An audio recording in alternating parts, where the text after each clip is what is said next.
हिंगनघाट के देवगिरकर jewellers के मालिक ने Ramesh jewellers बरकस चौक नागपुर से 224 ग्राम सोने के आभूषण खरीदे और हिंगनघाट लौटने के लिए निकले थे। उसी दौरान रिक्शा में उनके साथ एक महिला सवार हुई। जब वह नीलेश ट्रेवल्स के पास उतरकर बस में चढ़ने जा रहे थे तभी उन्हें पता चला कि उनकी पर्स जिसमें सोने के आभूषण थे वो चोरी हो गई है। इस शिकायत के आधार पर गणेशपेट पुलिस ने भानवी की धारा 303(2) भारतीय न्याय संहिता के तहत मामला दर्ज कर आगे की जाँच शुरू की। गणेशपेट थाने के पुलिस कर्मचारी पवन मालखेड़े ने सीसीटीवी फुटेज खंगाले और 4 से 5 दिनों तक बाजार में ग्राहक बनकर संदिग्ध महिला की तलाश की। अंततः महिला चिटनीस चौक से बरकस चौक की ओर जाती दिखाई दी। पुलिस उप निरीक्षक मल्लारी डोईफोड़े और महिला पुलिस अधिकारी मेघा चापरे की टीम ने महिला को हिरासत में लिया। पूछताछ में पहले वह टालम टोल करती रही, लेकिन विश्वास में लेने पर उसने अपराध कबूल कर लिया। पुलिस ने महिला के पास से कुल 13,54,056 मूल्य के सोने के आभूषण बरामद किए हैं।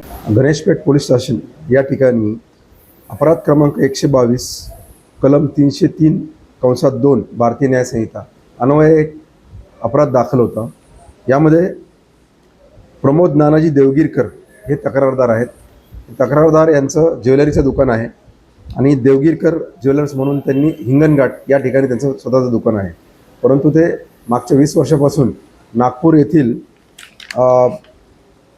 रमेश ज्वेलर्स बडकत चौक या ठिकाणावरून ते दागिने खरेदी करतात आणि ते त्यांच्या हिंगणघाट येथील दुकानात त्याची विक्री करतात। ते दिनांक 28 मार्च रोजी त्यांनी नेहमीप्रमाणे या दुकानातून खरेदी केली आणि ते दागिने घेऊन रिक्षाने ते बसमध्ये बसण्याकरता जात होते। दरम्यानच्या ह्या प्रवासामध्ये एक महिला त्यांच्याबरोबर बसली आणि ज्या वेळेला ते बसमध्ये बसले आणि बसमधून बसल्यानंतर थोड्या वेळाने त्यांनी बॅग उघडून बघितले। त्यांचे जे दागिने होते ते दागिने त्यांना त्या बॅगमध्ये आढळून आलेले आहे। त्यांच्या दागिन्याची चोरी झाली हे लक्षात आल्यानंतर त्यांनी गणेशपेठ पोलीस स्टेशन येथे येऊन गुन्हा दाखल केला होता।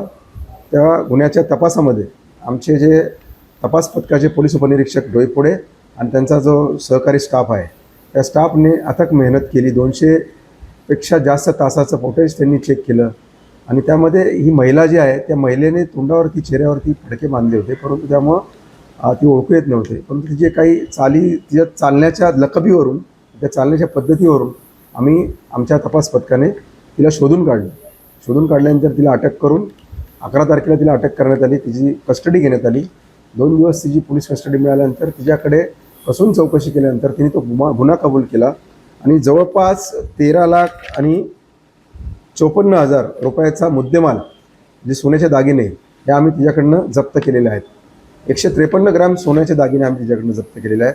ही कामगिरी आमच्या तपास पथकाचे पोलीस उपनिरीक्षक डोईफोड़े तसेच विशेष असं पवन मालखेड़े, वैभव यादव, दलित लोखंडे, समीर शेख, सागर धवन, मेघा चारपे आणि सुमेध नीतनवरे आणि आरती राठोड या आमच्या स्टाफने ही कामगिरी केलेली आहे। ही जी आरोपी आहे ही आरोपी आजनीमधील टोळी रामटेके नगर टोळी जी आहे त्या ठिकाणी राहणारी आहे। हिच्याकडून आम्ही बरीचशी चौकशी केली, तपास केला, परंतु इतर काही गुन्हे आम्हाला उघडकी आलेले नाही आहे। सध्या हा एक गुन्हा आम्हाला उघडकीला आलेला आहे। आम्ही अधिक तपास करीत आहोत या गुन्ह्यामध्ये।